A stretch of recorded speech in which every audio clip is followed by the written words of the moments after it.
আমরা একেবারেই সন্তুষ্ট নই। আমরা পরিষ্কার করেই বলেছি যে আমরা ডিসেম্বর কাট আউট টাইম। প্রধান উপদেষ্টার সঙ্গে বৈঠক শেষে হতাশ বিএনপি, জানালেন মির্জা ফখরুল ইসলাম আলমগীর। ডিসেম্বরের পর নির্বাচন মানা হবে না, স্পষ্ট বার্তা বিএনপির প্রধান উপদেষ্টার দেওয়া নির্বাচনকাল নিয়ে সন্তুষ্ট নয় বিএনপি।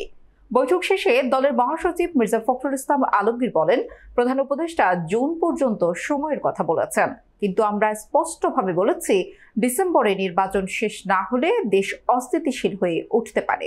বুধবার দুপুর 2টার দিকে যমুনা ভবনে প্রধান উপদেষ্টা ডক্টর মোহাম্মদ ইউনূসের সঙ্গে বৈঠক শেষে সাংবাদিকদের মুখোমুখি হয়ে এসব মন্তব্য করেন তিনি। মির্জা ফখরুল জানান, প্রধান উপদেষ্টা নির্দিষ্ট সময় না দিয়ে সময়ের একটা ফ্রেম দিয়েছেন, যা দলীয়ভাবে বিবেচনার পরে চূড়ান্ত প্রতিক্রিয়া জানাবে বিএনপি।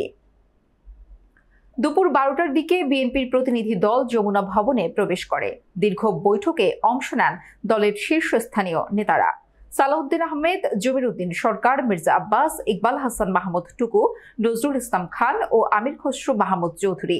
নির্বাচনের সময়সূচি নিয়ে পরিষ্কার বার্তা না দিলে আন্দোলন জোরালো করার ইঙ্গিতও মিলেছে দলটির পক্ষ থেকে। উনি এই কথা বলেননি যে ডিসেম্বরে হবে না, কিন্তু জুন পর্যন্ত নিয়েছেন। আমরা এই কথা পরিষ্কার করে বলেছি যে hour cut off time is December.